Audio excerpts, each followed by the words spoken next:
Bonjour, bienvenue sur Seydina Omar Chefoula TV. Bienvenue sur la chaîne du renouveau, bienvenue sur la chaîne de la vérité absolue.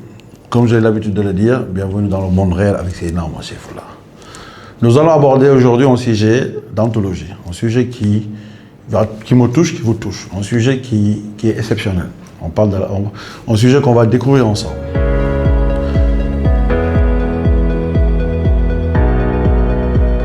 La culture. C'est quoi la culture? On peut dire que la culture, c'est ce que l'homme ajoute à la nature. On peut dire que la culture est le propre de l'homme. On peut dire que la culture, elle est l'unique chose que tout le monde partage et elle nous divise. Et là, à travers le temps, à travers l'histoire, on a eu à confronter beaucoup de guerres. Des personnes ont cru que leur culture était supérieure à d'autres. Des personnes ont cru que leur technicité, leur façon de voir la vie était supérieure à d'autres. Cette culture qui est notre point commun, mais aussi cette culture qui nous divise. Cette culture, cette diversité culturelle est notre force. Cette diversité culturelle est notre point d'ancrage dans cet univers. Cette culture peut être aujourd'hui un ennemi. La question, telle est la question. Cette culture peut être aujourd'hui un signe, une source d'aliénation par des forces obscures. Ces forces aujourd'hui qui sont tapis dans l'ombre, qui nous voient et qui nous observent, qui nous examinent à travers le temps et l'espace. Ces forces qui ont mis en place des plans stratégiques, des plans machiavéliques pour nous maîtriser, pour nous maintenir dans une inconscience absolue, pour nous maintenir dans une inconscience totale et collective.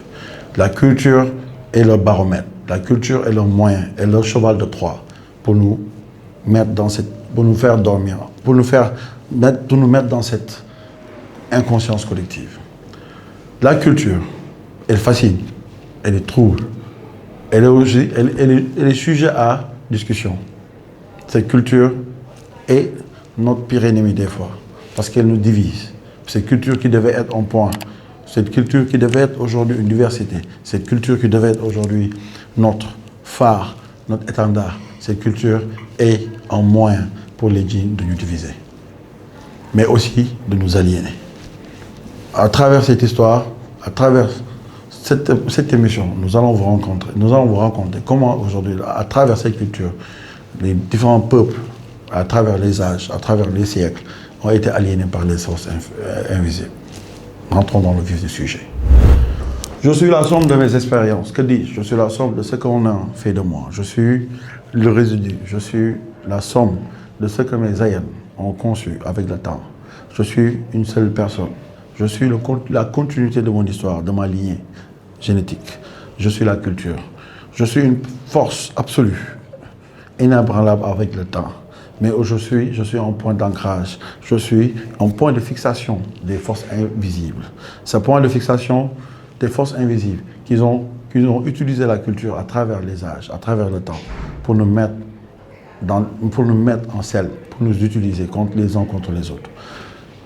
J'entends dans plusieurs cultures qu'on est descendant de Mamiwata, qu'on est des descendants de tel génie, qu'aujourd'hui, dans notre imagination collective, que toute personne qui a une descendance de l'eau ou de l'air ou de la terre ou du génie de la conception, à travers les cultures, les djinns ont mis en place des stratégies extraordinaires pour nous aliéner. Cette culture qui devait être aujourd'hui notre point commun, qui devait être aujourd'hui une domination absolue, devient notre pire ennemi. À travers les traditions, à travers les mythes, des mythes qu'on transmet de génération en génération, de fausses informations qu'on sème dans une génération, dans une première génération, et 13 ans après cette génération, cette fausse information devient une vérité absolue.